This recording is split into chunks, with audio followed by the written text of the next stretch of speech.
Bonjour, eh bien, je suis ravi de vous présenter un ouvrage de Xavier Darcos dans cette célèbre collection Dictionnaire amoureux de la Rome antique. On sait qu'il est grand spécialiste de ce monde latin et grec.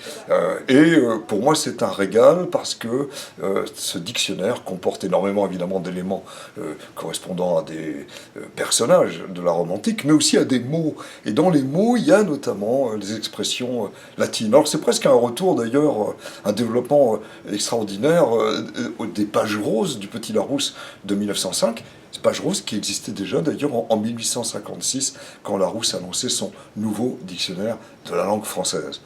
Alors on y trouve des expressions comme veni, vidi, vici, comme alea jacta est, comme asinus, asinum fricat.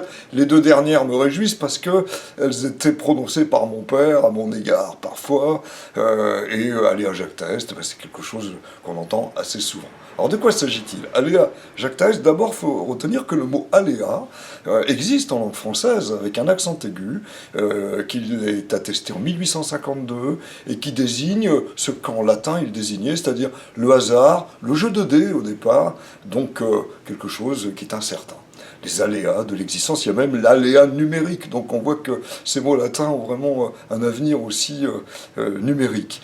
Alors, aléa jacta est, c'est évidemment César qui prononce ça, quand il franchit les Alpes, il est là devant le Rubicon, il va rejoindre Rome, et il hésite à franchir le Rubicon, autre expression, qui veut dire un choix inéluctable et un choix hasardeux, mais enfin, on y va, on décide de le faire. Et puis de l'autre côté, alea jacta est, le sort en est jeté. Ça va être un peu théâtralisé d'ailleurs par César, et c'est très intéressant de suivre le développement parce qu'on voit qu'il y a des points de vue un peu différents après de César au fur et à mesure de son triomphe et de ce qu'il met en place politiquement. Autre expression, alors si peut-être dire que même dans le monde moderne, le Rubicon, on parle de la Jeep Rubicon, c'est Xavier Darcos qui évoque ça, c'est la Jeep évidemment qui franchit tous les obstacles. Asinus, asinum, fricat. Alors là, on est du côté de mon père qui, quand il me voyait tenter de jouer de la guitare avec un camarade, où chacun, réciproquement, évidemment, se trouvait formidable, vous savez que je ne suis pas très bon à la guitare, il disait asinus, asinum, fricat. C'est-à-dire, l'âne se frotte à l'âne. C'est-à-dire, on essaie de se valoriser l'un à l'autre de manière un peu pédante. C'est une belle expression. Il se trouve que dans nos dictionnaires du XVIIe, le mot âne est très présent.